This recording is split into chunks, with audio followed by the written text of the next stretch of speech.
I'm Joe from Metronomy, and I'm here to answer some questions about the new Metronomy album, Metronomy Forever. So I'm very happy to be here.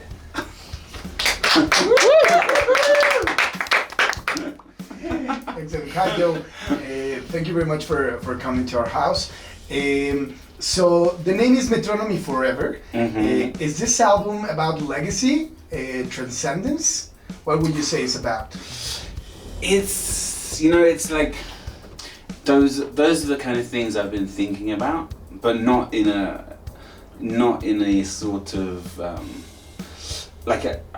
so I guess when I started making music, the bands I was really obsessed with were these bands who had these careers which people kind of studied, like the Beatles or the Beach Boys or whatever.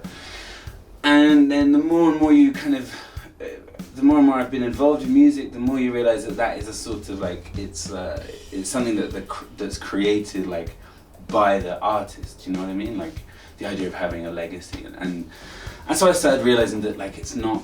You should just focus on the people and your relationship with people like in the time when you're alive. Like don't worry about a legacy or anything like that. So it's supposed to be like a bit of a kind of crazy statement, like metronomy, like infinite metronomy, you know, like it's impossible. So yeah. This is a very ambitious project. It's 17 songs, and you also have a remix album. Why so many material in right now, you know, in a world of singles where everybody is like just trying to put a single out, an EP out, and you're putting all these kind of songs there. What was the reason to make this amount of music? Well, because I kind of feel like it's not true. Like, yeah, sure, if you're people, you know, I think in certain spheres or tiers of music or whatever, there are artists that like just focus on singles, but I think, I don't know, it's like Taylor Swift just released an album, and like people are still releasing albums, and I think people still enjoy listening to them, and like, you know, I guess to me it's like the music industry is often like everyone's afraid of stuff, like afraid of streaming or afraid of whatever, like, and in fact nothing really changes that much. And so yeah, I kind of feel like people have an appetite for music, and people just put on the music and let it play for hours. I don't know, I kind of feel like we'll see it, like, but then that's the thing, if it's too much, people can just like not listen. Well, it's It's great. fine. It's great to have a lot of songs, and I'm sure the fans are gonna be really grateful. Let's see, we'll find out. So we were reading that you decided to leave Paris, where you used to live, and now you moved to the English countryside. How do you think this change defined the new album? It was like a really big change, I guess. Like, you know, you in the city, you have like everything at your fingertips. You have like scenes, like music scenes. You have clubs. You have whatever, and going to the countryside, like you're deciding like you don't want that kind of access to stuff. But like I guess that's kind of how I feel at the moment. Like you can, I don't know, like it gives you space and it gives you time to think about stuff, and you have to like look after, I don't know, like plants.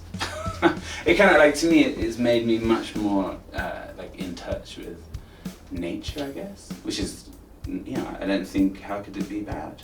And I guess for music it means that also like you've got this different way of thinking. Like you're not kind of immersed in like pop culture like you are in the city. Like, you know, if you're in the city, you walk along, you see posters, magazines, like you just see stuff, whereas in the countryside, like you don't see anything. So I think it makes you think in a bit more of a like independent way. Excellent. How would you define this new group of songs? Did you try to achieve something as a concept in the album, or does every song has its own story and it's a different story aside from other tracks, or is it like a whole group of songs? I think like if there was like a concept, then it's about like it's about kind of making music and like figuring out why, like why you do it, who you do it for.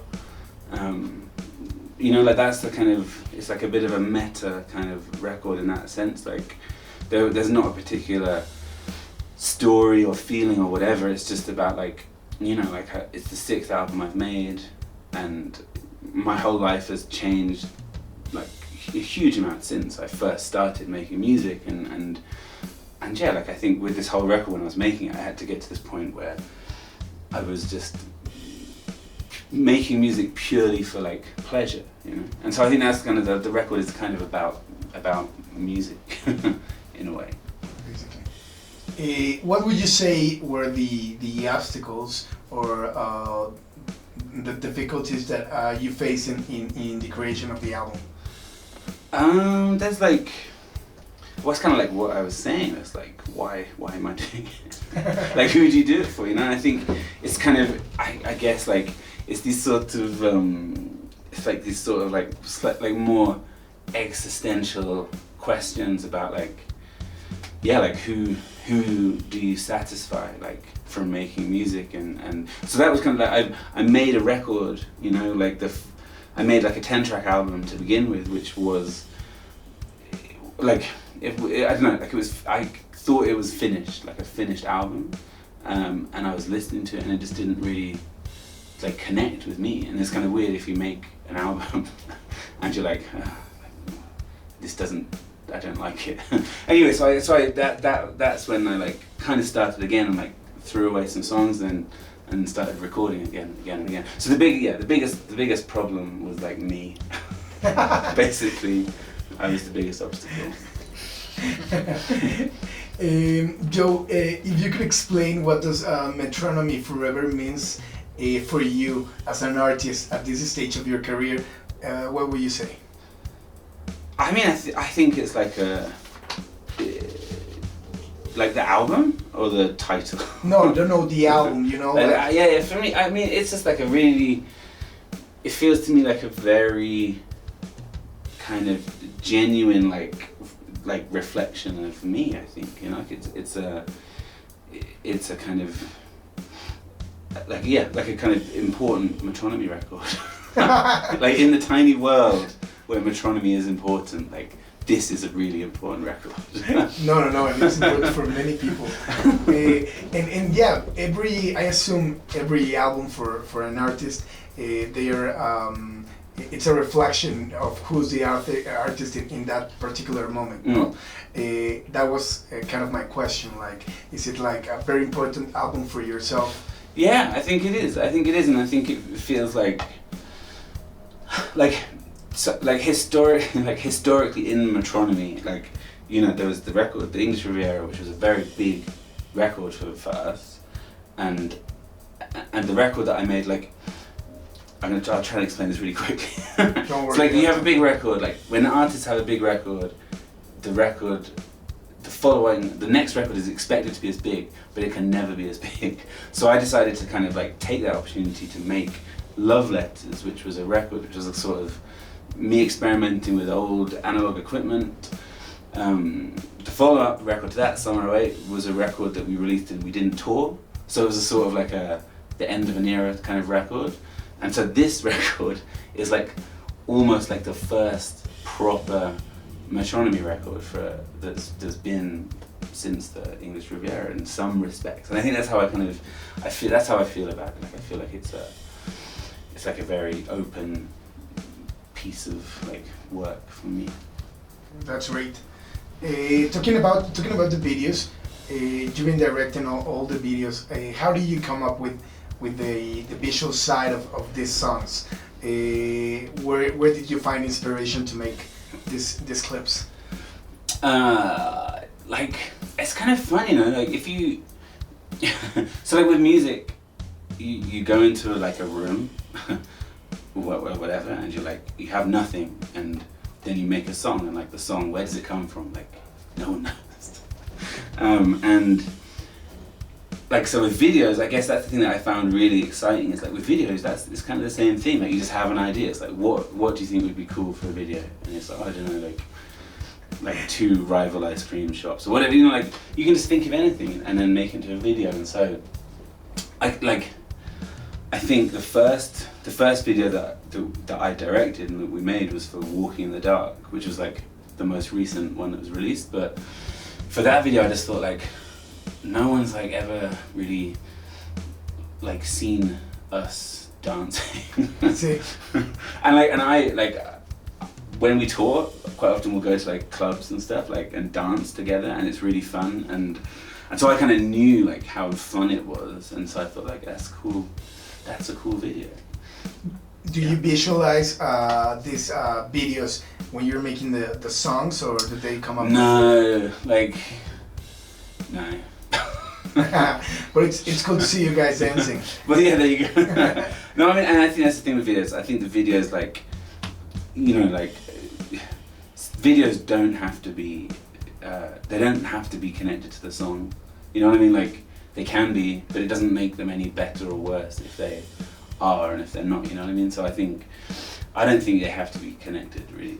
And what is the thing that you enjoy the most of directing videos in this, like, new chapter of your career? I think it's just that you like, you know, it's like that, the same, you have an idea and then you like execute the idea, and I think that's like, you know, when you're working with videos, like, or filming something, I think that's really like, that's just very exciting. You have an idea and you kind of might draw your idea and then like you make the idea and then you've finished. I know there's something very satisfying about the process, I think. Excellent. You mentioned once that the less importance that you give to art, it was I have it here actually. Yeah, I know. Yeah, I know what I said. You know what he said. Yeah. Do you have like a famous example of somebody not giving, you know, like that importance to art and transforming it into something really special? But I think, like, you know, I think so. What I was trying to say was that you like, you can, like, of course you can sit down one day and you can say like, I am gonna make the most important piece of music ever, and then you're like, okay, here I go, and you make some music, and then like, if it's not the most important piece of music ever, you're kind of like, oh damn, like what went wrong? And I think, whereas if you just make some stuff, like if you make music and you do it on a kind of instinctive level, like it can become the most important piece of music ever. You know what I mean? Like I think I was just trying to say that you can approach it in many different ways, and none is more valid or less valid. You know, like you can look at something and be like, that's crap, and like, you know, and you can just like judge it in a super quick way, and in a way like that's kind of the same as if you were to really study the reasons like why it's crap. You know, like you can just I think there's just different ways of doing stuff, and all of the ways are really good. Excellent. Last but not least, we have a song for every artist that comes to our office. Which song would you say is the one that you wish you have written from all times? The one I wish I'd written? It'd be like Comme d'habitude. My Way.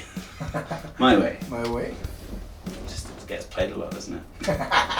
Excellent. No, but the song that I really like that I wish I'd written, I think is like, I always say it, but it's Runaway by Kanye West, like a very good kind of pop rap song.